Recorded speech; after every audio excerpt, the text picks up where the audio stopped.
Hello and welcome to all our viewers in Nigeria and around the world to Midday News on Global Television. Coming to you live from the nation's capital, Abuja, I am Jumai Manson.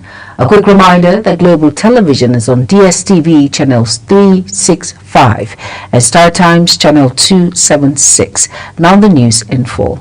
President Bola Tinubu is scheduled to depart Abuja today, Sunday, for Ijebu-Ode, Ogun State, to attend the 8th day prayer in honor of the late Awujale of Ijebu Oba Shikiru Kayode Adetona, who died at the age of 91 and was quietly buried according to Islamic rite after an extraordinary 65-year reign.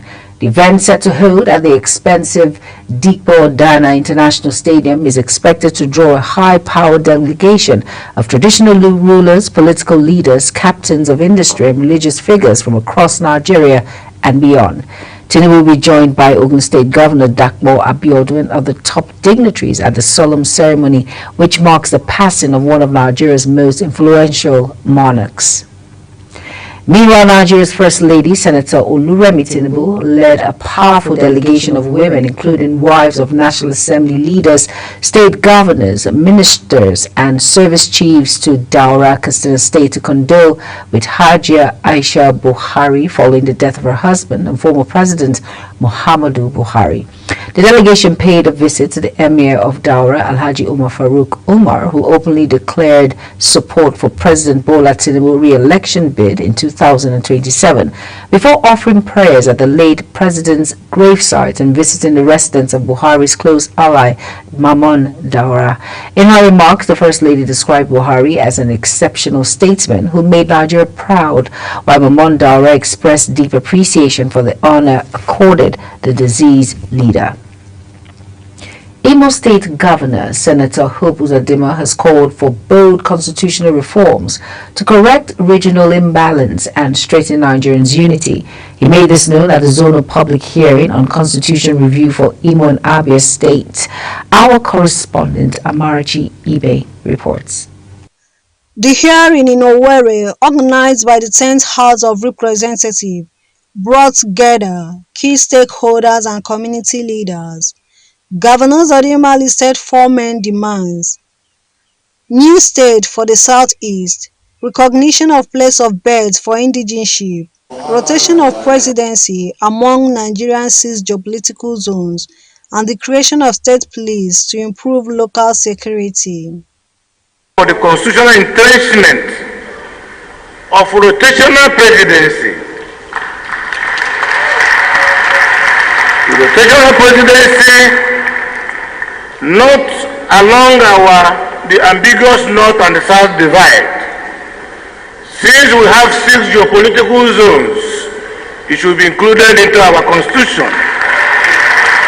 In his welcome address, Deputy Speaker Benjamin Kalu, who chairs the House Committee on Constitution Review, urged citizens to share ideas that will help build a stronger and fairer nation. Let us remember, constitutional reform is not an event, but a process. The bills we debate today will be debated in parliamentary plenary, harmonized with the Senate, and transmitted to the state houses of assembly for final approval. Only with your continuous engagement, your vigilance, your advocacy, can we ensure that these reforms are not just passed, but implemented. Representing the Abia Governor, Deputy Governor Ikechukwu Emeto said, Abia does not see the need for a new state, but wants the existing ones to work better for the people. If the 2023 governorship election was conducted with the template used in magically find independent sources of financing the new states outside what currently exists, not share the optimism of those promoting the idea of adding new states to the current 36 states structure. Civil rights advocate Chris Uche summarized 86 bills before the committee, covering local government autonomy, devolution of power, electoral reforms, and stronger human rights protection. Next, the legislative efforts to address governance challenges, promote inclusivity, and enhance administrative efficiency in Nigeria. Labor unions, the TUC and the civil society groups also presented fresh recommendations for equity and grassroots development. The Deputy Speaker assured that all contributions will guide the 10th House of Representatives as it works to amend the 1999 Constitution to reflect the hopes of Nigerians. From Owerri, Amarachi Ibe reporting for Global TV News.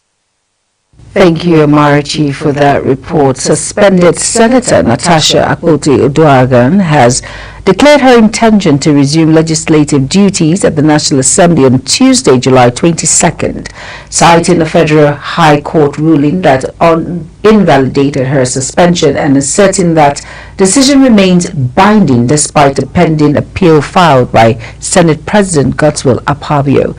Speaking during a training event in her Kogi Central constituency, she emphasized that while her suspension has limited her ability to sponsor bills and motions, it did not stop her from engaging her constituents and facilitating developmental projects. The senator, who was suspended for 6 months following her allegation of sexual harassment against Senator Akpabio, says she has officially notified the Senate of a planned return and insists that no law bars her from resuming her constitutionally mandated role. In another development, Labour Party caucus in Senate has issued a strong condemnation of Governor Monday Okpebholo of Edo State over his reported threat warning former presidential candidate Peter Obi not to enter Edo State, describing it as an affront to Nigerians' constitutionally guaranteed freedom of movement. In a joint statement signed by Senators Victor Ume, Ireti Kingibe, Tony Owoye, and Ezra Okay, the lawmakers called on the Inspector General of Police and the Director General of DSS to urgently investigate and act on the matter before it escalates into a security crisis. They insisted that such executive recklessness must not be tolerated in a democracy and warned that no individual, regardless of office, has the right to restrict the lawful movement of fellow Nigerians within their own country. Some members of the opposition recently joined forces to form the African Democratic Congress, ADC. The African Democratic Congress, ADC, once a relatively quiet player in national politics, is now raising the stakes against the ruling All Progressive Congress, APC. Can the ADC defend the APC in 2027? In this report, our correspondent Ubong Usoro asked citizens of their opinion about the new party. The report. Nigeria's political history is filled with dramatic power shifts, from the dominance of the PDP for 16 years to the emergence of the APC in 2015. Now eyes are on whether another shift is coming.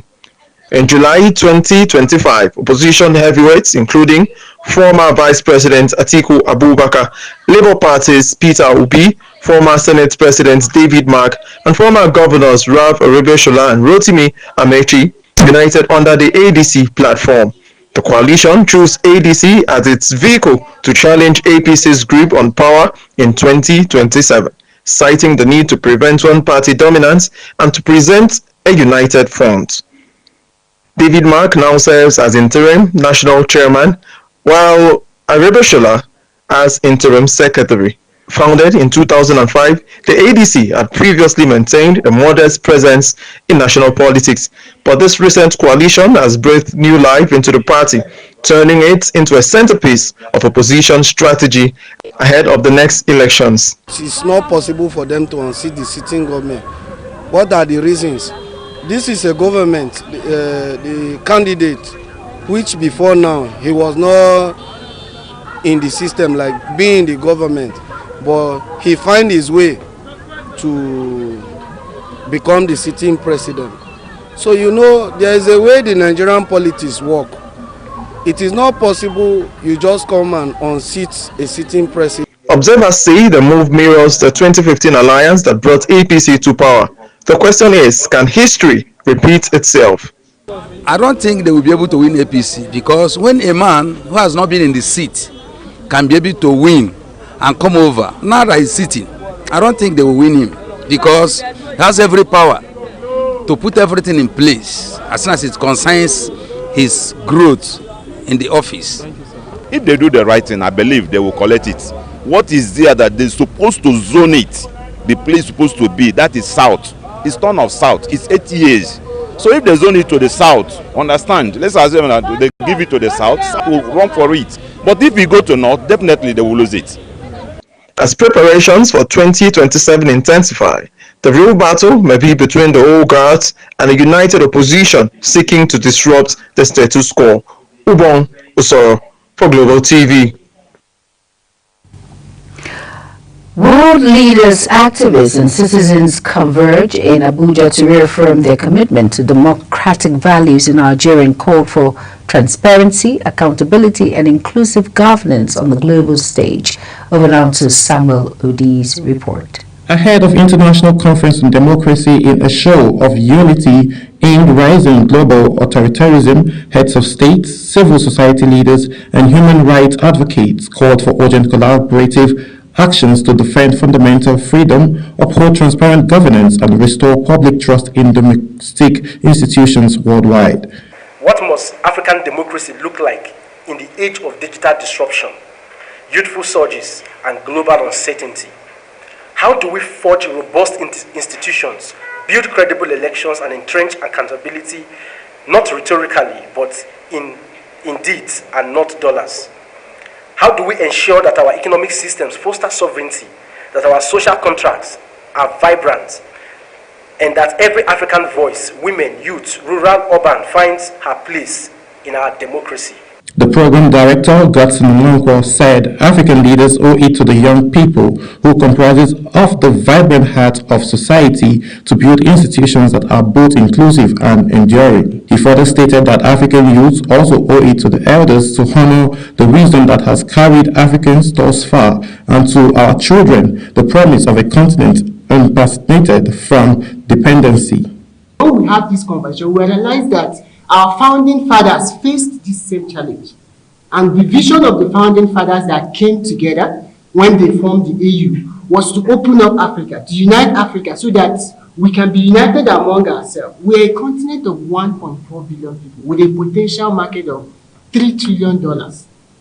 But because of these fragmented borders and closed systems, we cannot explore this potential. With present challenges and hopeful possibilities ahead, this conference stands as both a reflection of relying points for the future of democracy. Samuel Odi reporting for Global Television News. The People's Democratic Party's governorship candidate in the Anambra State, Jude Eze-Nwafor, has narrowly escaped an assassination attempt after being ambushed and shot by an unidentified gunman while returning from an appointment on the Wuse 2 area of Abuja last Friday night. Now hospitalized and awaiting surgery to remove bullets lodged in his body, Eze-Nwafor recounted the harrowing ordeal from the hospital bed, citing that 2 other individuals with him were also shot during the attack. Though visibly shaken and in severe pain, the PDP candidate confirmed he is receiving urgent medical attention, while security operatives are reportedly investigating the incident as political tension heightens ahead of the state's upcoming governorship poll. You are watching the live broadcast of Midday News, where Midday News returns Nigeria's Super Falcons to play South Africa in mouth-watering WAFCON 2024 semi-finals. Details coming shortly, plus business and foreign stories on the other side of this break. Please stay with us.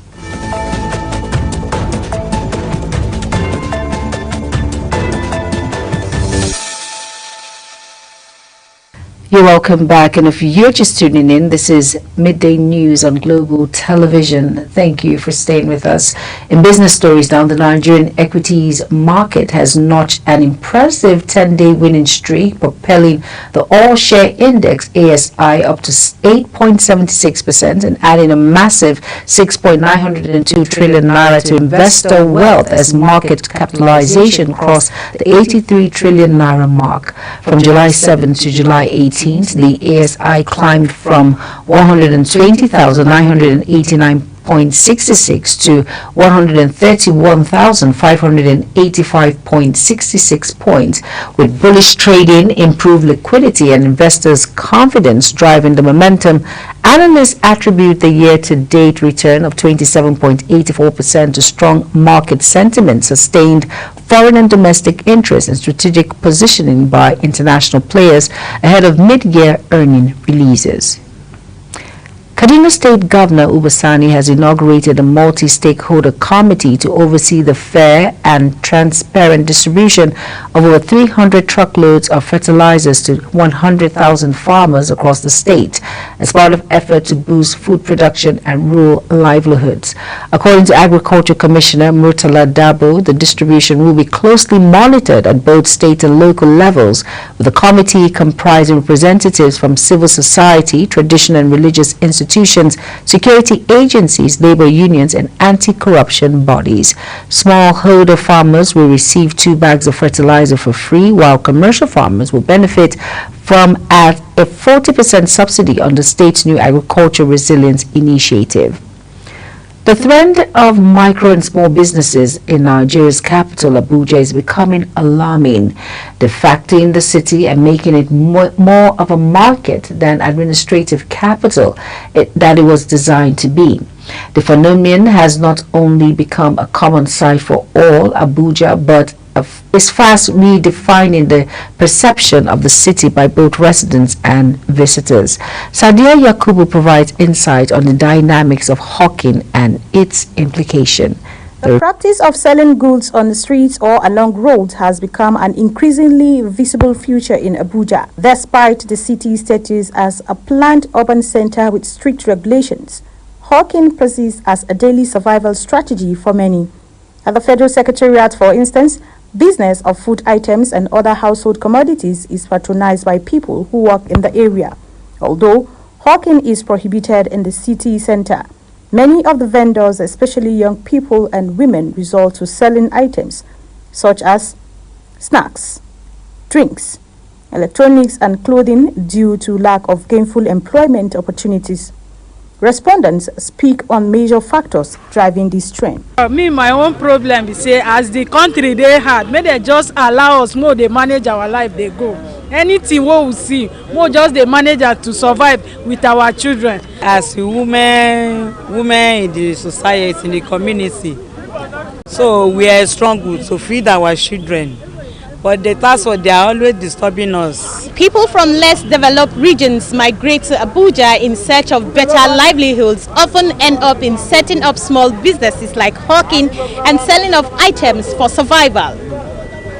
Street hawking in Abuja reflects a broader socio-economic challenges.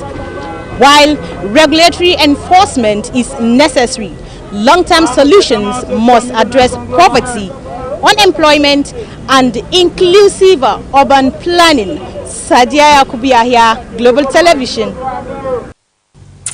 Thank you, Sadia, for that report. Ukraine President Volodymyr Zelensky has proposed a new round of peace negotiations with Russia next week following a prolonged diplomatic pause since early June, emphasizing the need for renewed momentum amid ongoing conflict and rising civilian casualties.